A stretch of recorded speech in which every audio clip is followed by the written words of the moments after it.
ஆமா. நாரதா, நீங்கள் இருவரும் நினைத்த காரியத்தை நிறைவேற்றி விட்டீர்கள் அல்லவா?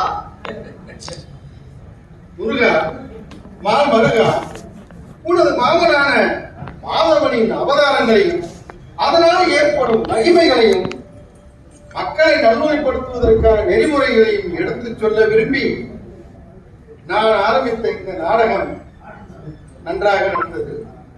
அதை கண்ணார கண்டேன், உளம் மகிழ்ந்தேன். முருகா, எந்த வினை வந்தாலும் கண்ணனிட வந்தவனை வணங்கிவிட்டால் சோதனையும் வேதனையும் மேற்கொண்டு இருக்கும் வேலாய்தான். ஞான பண்டிதா, தலை சாய்த்து வணங்குகிறேன், தவறின் பின் இணங்குகிறேன். சனீஸ்வரா, தெய்வ திருவிளையாடல்களில் தவறு என்பதே நிகழாது. ஒவ்வொரு விளையாட்டிலும் ஒரு உள்ளர்த்தம் நிச்சயமாக இருக்கும். நாரதர் கொடுத்த ஞான பழத்திலும் ஒரு அர்த்தம் உள்ளதல்லவா? சுவாமி, அந்த அர்த்தத்தை அறிந்துமா இந்த பழத்திற்காக அடம் பிடித்தீர்கள்?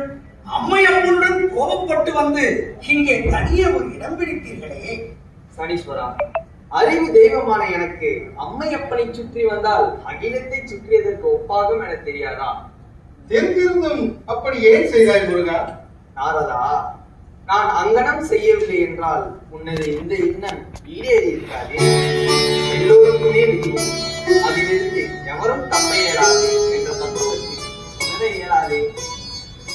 பன்னிருகை வேடவா, உனக்கு ஒரு 6 படை வீடு அமைக்கவும் நக்கீர பெருமானால் பாடப்போகும் திருமுருகாற்று படை நூடும் அடியார்களால் பாடப்போகும் கந்த சக்தி கவசமும் இடம்பெற வேண்டும் என்பதற்காகத்தான் அலங்கார ரூபனாக இருந்த உன்னை இப்படி ஆண்டியாக்கினேன். இனி குன்றிருக்கும் இடமெல்லாம் குமரனுக்கும் இடமாக குவளையத்தோர் வழிபட செய்யுங்கள். அன்பான வேண்டுதல்களுக்கு நான் எப்பொழுதுமே அழுந்தேன். முருகா, ஞானமாக நீயே இருக்கும் போது ஞான பலத்திற்காக நியாய போராட்டங்கள் நிகழ்த்தியது எதற்கு? குற்றம் கற்றவன் ஆனாலும் கற்றது கைமண் அளவு, கல்லாதது உலகளவு என்பதை உணர்த்துவதற்காக தான் ஞானமான பலத்திற்கு வேண்டினேன். பன்னிருகை வேடவா, உன்னுடைய இந்த ஆண்டி கோலத்தின் மூலம் நீ உணர்த்தப்படும் உண்மையாது அகங்காரம் இல்லாமல் இருப்பது. ஜென்மம் எடுத்தவன் எவனை கூறலாம்? எவனுக்கு மறுபிறவி இல்லையோ அவனை இறந்தவனியா? மீண்டும் இறப்பில்லாதவர். எதை கொடுப்பது நல்லது? அபயம் கொடுப்பது. மரண பயத்தை எது ஏற்படுத்தாது? தெய்வ சிந்தனை. உத்தமமான விரதம் என்ன? பாத்திரமறிந்து இடப்படும் தானம். ஐயமிட்டு உண்ண வேண்டிய அவசியம்? மோட்சத்திற்கு செல்வதற்காக. ஏற்பது நிகழ்ச்சி என்றும் கூறுகிறார்களே. மூர்க்கன், பாவி, கபடன், கீழ்த்தரமானவன், கருணி, இவன் இடுவதை ஏற்பதை காட்டிலும் இறப்பது மேல். முருகா, எனக்கு ஒரு சந்தேகம், கேட்கலாமா? நாரதா, சந்தேகம் என்பது ஒரு கொடிய நோய். விரைவாக கேள். சிருஷ்டிகளை நாம் அழிக்கலாமா? சிருஷ்டிகளை படைப்பது பிரம்மன், காப்பது விஷ்ணு, அழிப்பது மகேஸ்வரன்.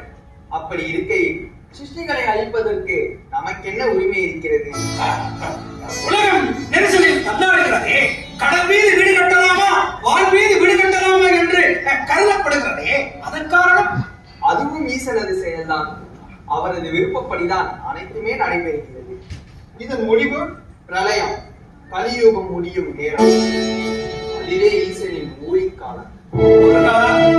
ஞான பண்டிதா, உல்லாச நிரா குல யோக வித்தக சல்லாப வினோதனே, எல்லாம் அறிந்த எழிலின் எழிலே இன்றே எம்மை ஆட்கொள்ள வேண்டுகிறேன். சனீஸ்வரா, சுவாமி, எக்காரியத்தை துவங்குவதாக இருப்பினும் எனது அண்ணன் விநாயகனை தொழாத ஆரம்பிக்கலாமா? அது மட்டுமின்றி அனைவரையும் பிடித்த நீ ஆணை முகனை பிடிக்காது இருக்கலாமா? ஆகையால் அவரை பிடித்து வா, அனைத்து விஷயங்களும் ஆனந்தமாக நடக்கும். முருகா, இன்றே ஆவணை செய்கிறேன், உடனே சென்று வருகிறேன். முருகா.